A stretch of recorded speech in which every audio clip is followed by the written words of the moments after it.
Delhi police से जो भी मैंने एक्सपेक्ट किया था वो सारी वैकेंसीज निकल के आई हैं।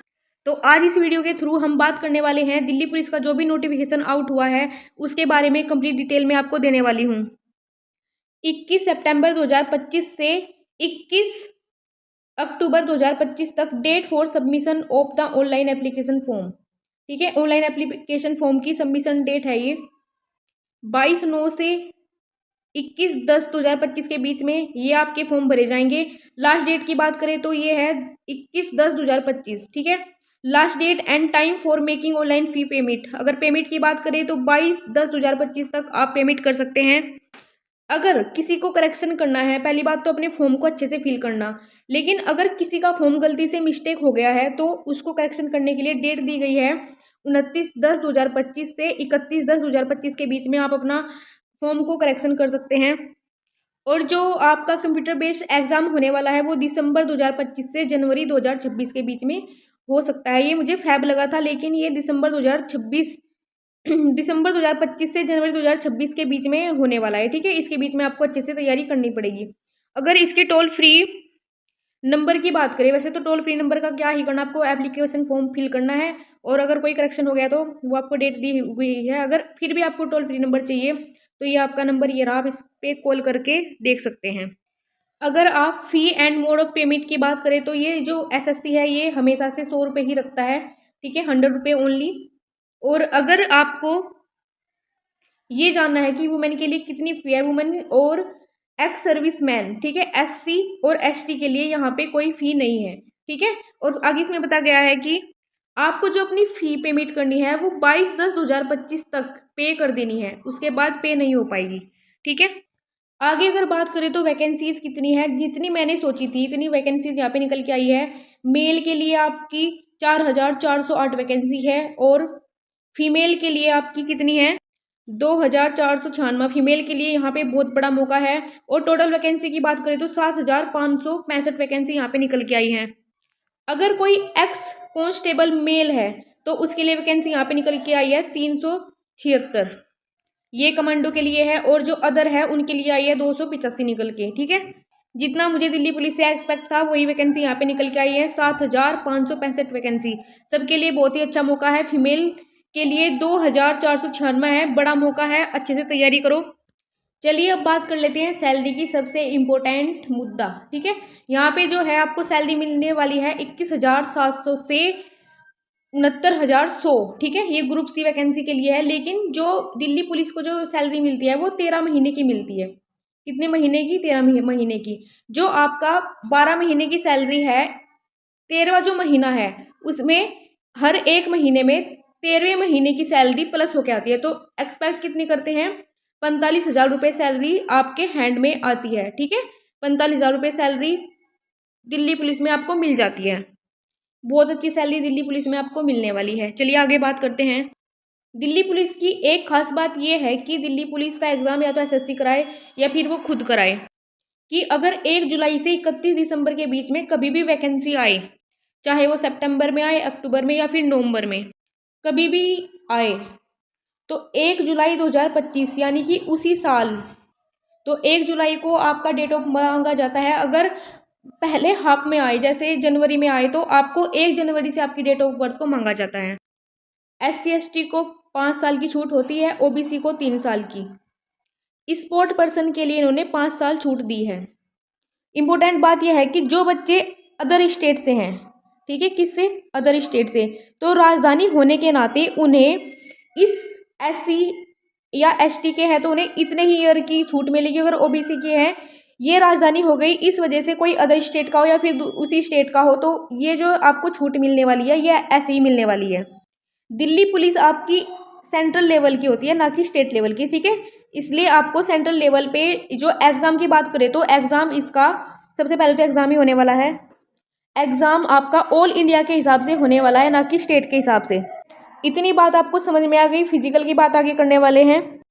आगे एक और बात इन्होंने इम्पोर्टेंट ये बताई है कि यहाँ से यहाँ तक इन्होंने ये लिखा है कि जो आपके डॉक्यूमेंट्स है वो आपकी फिजिकल के टाइम पे चेक होंगे। ठीक है, फिजिकल के टाइम पे आपके डॉक्यूमेंट्स चेक होने वाले हैं, चाहे वो SC ST या फिर OBC EWS किसी भी कैटेगरी में फिल फॉर्म किया हो। अगर 18 से 25 तक आपने फॉर्म फिल किया है तो आप जनरल कैटेगरी में आ जाएंगे। लेकिन अगर आपकी एज 26 साल हो चुकी है और आपने इनमें से किसी भी कैटेगरी का फ़ायदा लिया है तो आप इन कैटेगरी में से आपने जिसका भी फायदा लिया है, SC ST OBC, 26 है तो OBC, तो अगर आपके पास OBC का सर्टिफिकेट नहीं है तो आपको बाहर होना पड़ेगा, वहाँ पे आपको कोई चांस नहीं मिलने वाला है। आप जनरल में तब काउंट होते हैं जब आपकी एज भी जनरल वाली हो, उसके पश्चात आप वहाँ से बाहर नहीं निकल पाओगे। अगर आपकी एज 26-27 जितनी भी आपको वहाँ पे दिया गया है, पिछले वाली स्लाइड्स में मैंने जो आपको दिखाया था, अगर उसके पास आपके पास सर्टिफिकेट नहीं है तो आप वहाँ से बाहर हो जाओगे। एक बार SC ST OBC EWS वाले मेरी बात ध्यान से सुन लो, जो आपका सर्टिफिकेट है वो आपका सेंट्रल वाला होना चाहिए, ठीक है, सेंट्रल वाला सर्टिफिकेट आपके पास होना चाहिए। और OBC वाले तो मेरी बात बिल्कुल गांठ बांध लो कि उनके पास सेंट्रल वाला सर्टिफिकेट होना जरूरी है। अगर आपके पास सर्टिफिकेट नहीं है उस टाइम पर तो आप बाहर हो सकते हो। अब OBC के लिए ऐसा क्यों है, क्योंकि SC ST के पास बाई चांस ऐसा होता है कि सेंट्रल का नहीं चलता, उनके पास स्टेट का ही होता है, तो उनका तो चल जाएगा लेकिन OBC के वालों का नहीं चल पाएगा। अब इन्होंने ये मेंशन नहीं किया लेकिन 21 अक्टूबर से जो उसकी डेट है वो होनी चाहिए, जो आपका सर्टिफिकेट है सेंट्रल वाला, ठीक। अब उन्होंने ये बताया कि जो EWS कैटेगरी है उनका फाइनेंशियल ईयर का ही चलेगा। सर्टिफिकेट की यहाँ पे हम बात कर रहे हैं तो ये जो है 1 अप्रैल 2025 से और 21 अक्टूबर, ठीक है, कितना, 21 अक्टूबर 2025, उससे पहले का होना चाहिए। तो इनके बीच में जिसका सर्टिफिकेट होगा वो वेरीफाई किया जाएगा 1 अप्रैल 2025 से बाद और 21 अक्टूबर 2025 से पहले, ठीक है, इनके बीच में आपका सर्टिफिकेट होना चाहिए। EWS कैटेगरी की हम बात कर रहे हैं। सर्टिफिकेट्स की बात हमने डिटेल में कर ली है। अब आपकी बात है आपकी क्वालिफिकेशन की। 10+2 secondary pass from recognise board, ठीक है, और इसमें किसी भी स्ट्रीम से आप फॉर्म भरते हो, आर्ट हो, साइंस हो या फिर कॉमर्स हो, किसी भी स्ट्रीम से आपने किया हो, बस आपने 10th और 12th पास कर लिया हो, आप फॉर्म भर सकते हैं। कह रहा है कि 11वीं पास भी चल जाएंगे, लेकिन कौन चलेंगे, जिनके पापा दिल्ली पुलिस में हो, ठीक है, जिसके पापा दिल्ली पुलिस में है वो 11वीं पास भी इस फॉर्म को फिल कर सकता है, नहीं तो 12वीं पास ही इस फॉर्म को फिल कर सकता है। 10th पास भी इस फॉर्म को फिल नहीं कर सकता, ठीक है, और किसी भी स्ट्रीम से आप इस फॉर्म को फिल कर सकते हैं। अब आगे यहाँ पे आपको बताया गया है कि मेल कैंडिडेट यानी कि आपके फादर होना चाहिए, ना कि ताऊ चाचा भाई बहन, ठीक है। इसके लिए इन छूट को पाने के लिए आपको एक लाइसेंस बनवाना पड़ेगा, ठीक है। Candidate who have not acquired the essential education qualification as on, ये जो छूट है आपको हाइट के लिए भी मिल सकती है, लेकिन आपको इसके लिए एक लाइसेंस बनवाना ही पड़ेगा, ठीक है। सर्टिफिकेट आप बनवा लेना अगर आपके पास आपको ऐसी छूट चाहिए तो। और जो आपका LMV मोटरसाइकिल और कार के लिए जो लाइसेंस है LMV, यहाँ पे इस लाइसेंस की बात करी गई है, ये आपका मेल के लिए है ना कि फीमेल के लिए, ठीक है। ड्राइविंग लाइसेंस की बात करिए LMV, ये आपका मेल के लिए है, फीमेल के लिए कोई लाइसेंस नहीं है। अगर आपको ऐसे वाली छूट चाहिए कि आप 11th पास हो और आपके पापा दिल्ली पुलिस में हैं या फिर मल्टीटास्किंग की, वैसे तो इनको ग्रुप D बोला जाता है, तो आप इसके लिए भी सर्टिफिकेट बनवाना पड़ेगा, ठीक है। सबसे इंपॉर्टेंट बात, ये जो लाइसेंस है ये आपका फिजिकल के टाइम पे चेक किया जाएगा। अगर आपके पास फिजिकल के टाइम ये लाइसेंस नहीं है तो आपको किसी भी मुसीबत का सामना करना पड़ सकता है। आगे इन्होंने अभी यहाँ पे भी बताया है कि मैंने जो आपको पिछली स्लाइड पे बताया है वो सारे आपके डाउट सोल्व हो चुके होंगे। आगे इन्होंने यहाँ पे बताया है कि जो आपके डॉक्यूमेंट्स हैं वो इससे पहले होने चाहिए, केवल किसको छोड़कर, DL को छोड़कर। जो DL है वो इसके लिए नहीं है। जो आपके डॉक्यूमेंट्स हैं वो इस जो क्लोजिंग डेट है उससे पहले के बने होने चाहिए, DL के लिए ऐसा कुछ नहीं है। जो आपका DL है वो आपका इस डेट के बाद का भी चल जाएगा, ये ऐसी बात नहीं है। ये आपका जो डेट दिया हुआ है इसके बाद का DL चल जाएगा, बस आपके पास फिजिकल के टाइम होना चाहिए, ठीक है। ये बात आपको क्लियर हो गई। चलिए आगे देख लेते हैं आपका जो सिलेक्शन है वो कैसे होने वाला है। पहले आपका CBE कंप्यूटर बेस्ड एग्जाम होगा, उसके बाद आपका फिजिकल होगा, उसके बाद आपका मेडिकल एग्जामिनेशन होगा, ठीक है। ये आपका सिलेक्शन का प्रोसेस है।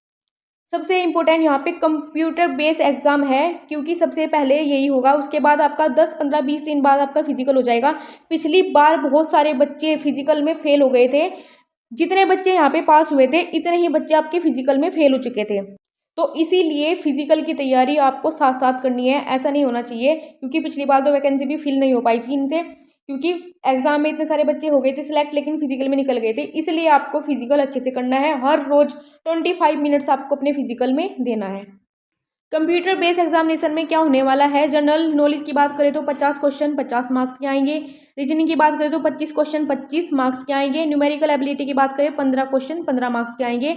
और जो आपकी computer foundation, fundamental, MS excel, MS word, ये जो कंप्यूटर का जो पार्ट है, ये आपका 10 क्वेश्चन 10 नंबर के आएंगे। 90 मिनट का आपका एग्जाम होने वाला है। निगेटिव मार्किंग की बात करें तो 0.25 मार्क्स आपको निगेटिव करने पड़ेंगे अगर आप एक क्वेश्चन रॉन्ग करते हो तो। इसलिए आप क्वेश्चन को रॉन्ग ही मत करना, ना तो आपके मार्क्स कटेंगे और ना आपके मार्क्स लॉस हो पाएंगे। 100 क्वेश्चन का ये पेपर होने वाला है और 100 मार्क्स का एग्जाम है। 90 मिनट आपको दी जाएंगी। 0.25 मार्क्स कितने होते हैं, 1/4 मार्क्स आपके कटेंगे। और ये डेटा उन्होंने वही दे रखा है जो पिछली बार आपको दिल्ली पुलिस में देखने को मिला था। जनरल नॉलेज और आपका रीजनिंग के उन्होंने वही डेटा दे रखा है जो टेप टाप के उन्होंने पिछली बार रखा था, वही अब की बार उन्होंने रख दिया है। रीजनिंग का भी वही सिलेबस है जो पिछली बार था, कोई चेंज नहीं यहाँ पे देखा गया है। यहाँ पे history, sport, culture, geography, Indian economy, general polity, Indian constitution, ये सारी चीज़ें आपको पिछली बार भी दिए गए थे और अब की बार भी इन्होंने यही डेटा दिया है। मैथमेटिक्स, इसमें आपका कोई भी एडवांस का चैप्टर नहीं होता, इसमें सारा अर्थमेटिक लिखा गया है। Time and distance, ratio and time, time and work, loss, discount, interest, profit and loss है, परसेंटेज है, रेशियो एंड प्रोपोर्शन है। ये सारा अर्थमेटिक आपको दिया गया है। एडवांस लेवल का कोई मैथ्स नहीं आने वाला है। सारा वही डेटा जो आपको पिछली बार देखने को मिला था दिल्ली पुलिस में। आगे है कंप्यूटर फंडामेंटल्स। ये जो कंप्यूटर है वो जो आपका, वैसे तो आपका 10 मार्क्स का हर बार ही पूछा जाता है, लेकिन जो MS वर्ड है, MS एक्सेल, MS वर्ड, ये इनसे आपका 2 चैप्टर में से 10 नंबर का पूछ लिया जाता है। ये आपका 2 चैप्टर में से 7 क्वेश्चंस आपके पूछ लेते हैं। बाकी जो 3 होते हैं ये MS, वो जो 7 क्वेश्चन है वो आपके MS वर्ड और MS एक्सेल से पूछ ले जाएंगे। बाकी जो 3 क्वेश्चन है ये जो दिए हुए हैं वो यहाँ से पूछ भी सकता है आप लिए, इसलिए आप इसको अच्छे से करके जाना। 10 नंबर का यहाँ पे आने वाला है। भाई NCC आपका यहाँ पे दिल्ली पुलिस में बहुत ही अच्छा रोल प्ले करती है। जिसके पास NCC का सर्टिफिकेट है, NCC का C सर्टिफिकेट है या B है फिर या A है, अगर आपके पास C सर्टिफिकेट है तो आपको 5 नंबर मिलेंगे। अब ये बताओ 100 मार्क्स में से अगर आपको 5 नंबर मिल रहे हैं तो वो कितना बड़ा रोल प्ले करने वाला है। जिसके पास B सर्टिफिकेट है उसको 3 नंबर और जो जिसके पास A सर्टिफिकेट है उसको 2% of maximum marks of examination मिलने वाले हैं। NCC के सर्टिफिकेट के मार्क्स आपको पहले ही CBT से पहले ही आपको ये मार्क्स जुड़ जाते हैं। ये देखो NCC कितना बड़ा रोल प्ले करती है। The benefit will only be given on production of the original certificate. आपके पास ओरिजिनल सर्टिफिकेट होना जरूरी है।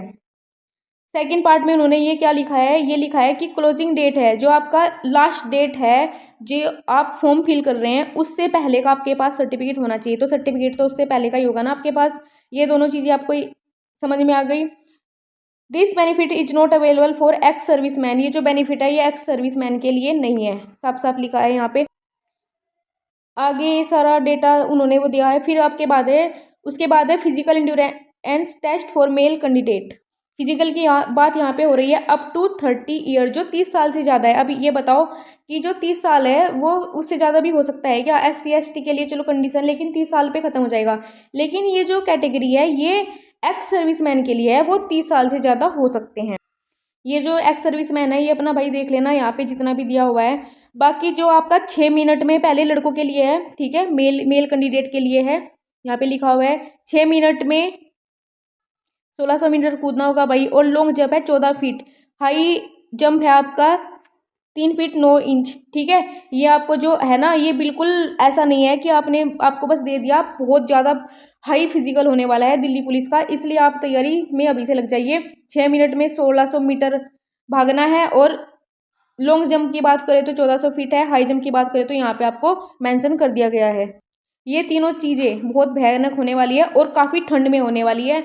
ये जनवरी और फरवरी के आसपास हो सकती हैं, जनवरी के लास्ट में या फिर फरवरी के स्टार्टिंग में बहुत ज़्यादा ठंड होने वाली है, इसलिए भाई अपना देख लेना, अभी से लग जाओ। आगे आपकी मेल कैंडिडेट के लिए हाइट 170 सेंटीमीटर होनी चाहिए, ठीक है। आगे फिर मैं फीमेल का पढ़ने वाली हूँ। और यहाँ पे जो आपकी 5 सेंटीमीटर की छूट है वो ST वाले कैंडिडेट को मिलने वाली है। और 5 सेंटीमीटर की छूट उन पर्सन को मिलने वाली है जिनके पापा दिल्ली पुलिस में या फिर किसी भी ग्रुप D में है, ठीक है। चेस्ट आपकी 81 से 85 सेंटीमीटर तक होनी चाहिए। आगे यहाँ पे 5 सेंटीमीटर की छूट आपको हिल एरिया वाले लोगों से मिलने वाली है, जो उत्तराखंड या फिर कहीं से भी आपका एग्जिस्ट करते हैं। फिर आपको 5 सेंटीमीटर की छूट एसटी कैंडिडेट को फिर से मिलने वाली है, ठीक है। बाकी लोगों के लिए आपके यहाँ पे कोई छूट नहीं है। तो ये सारा डेटा तो हो गया भाई आपका बॉयज़ का। चलो आगे आप बात कर लेते हैं लड़कियों के लिए। लड़कियों के लिए 8 मिनट में 1600 मीटर, ठीक है, और 10 फीट लॉन्ग जंप है, और जो हाई जंप है वो है 3 फीट का, ठीक है। 10 फीट आपका लॉन्ग जंप है। 8 मिनट में 1600 मीटर आपको रनिंग, ये बढ़िया वाली रेस है भाई। इसमें 8 मिनट में जो लड़की बढ़िया रेस करती होगी, जो लड़की बढ़िया भागती होगी, वो 1600 मीटर कंप्लीट करेगी, अन्यथा नहीं करेगी। इसलिए लड़कियों, आप भी अपना फिजिकल की तैयारी अभी से शुरू कर दो अपनी तैयारी के साथ साथ। ये जो नीचे डेटा दिया गया है, ये आपका एक्स सर्विस मैन के लिए है, वुमेन के लिए। दिल्ली पुलिस में भाई पिछली बार 90% बच्चे थे वो फेल हो गए थे फिजिकल में, तो इसलिए अब की बार आपको ऐसा नहीं करना है। अपना बिल्कुल मजबूती से आपको अपना एग्जाम देना है, उसके बाद अपने फिजिकल की तैयारी करनी है। आगे लड़कियों के लिए क्या दिया गया है, चलो पढ़ लेते हैं। The female candidate who are earlier pregnant, तो जो लड़की प्रेग्नेंट है, जो फीमेल प्रेग्नेंट है, उनके लिए ये छूट दी गई है। जब उसके पास डिलीवरी होने के बाद जब उसको हेल्थ का जो सर्टिफिकेट है वो मिल जाएगा, उसके बाद उसका फिजिकल कराया जाएगा। यहाँ पे लिखा भी हुआ है 6 month from the date of delivery of the baby, and अगर किसी को मिसकैरेज भी हुआ है तो 45 days from the date of miscarriage, ठीक है। यहाँ पे गर्ल्स के लिए ये छूट इन्होंने दी है। Standard of physical measurement of female candidate के लिए जो हाइट है वो 157 सेंटीमीटर दी गई है। यहाँ पे समझिए, लड़कियों के लिए 2 सेंटीमीटर फॉर एससी और एसटी दोनों के लिए, लेकिन लड़कों के लिए सिर्फ एसटी में छूट मिली थी। 5 सेंटीमीटर आपको छूट जब मिलेगी जब आपके पापा दिल्ली पुलिस में हो या फिर किसी भी पुलिस में हो।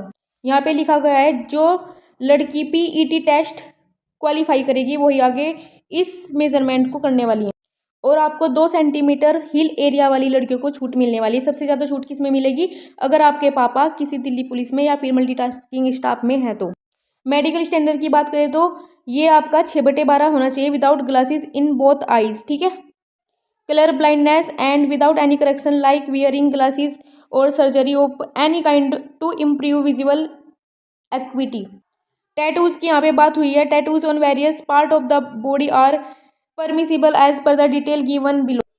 टैटूज कैसा होना चाहिए, कहाँ पे होना चाहिए, ये सब उसने लोकेशन वाइज सब कुछ बता दिया है। ये आप अपना देख लेना, कंटेंट और लोकेशन, कहाँ पे टैटू है कहाँ पे नहीं है, ये सब चीज़ आप देख लेना, ठीक है भाई। हो सके तो आपके पास टैटू ना ही हो तो वो चलेगा, नहीं तो आपको बाहर निकाल दिया जाएगा। ये आपको समझ में आ गया हो, विदाउट ग्लासेस।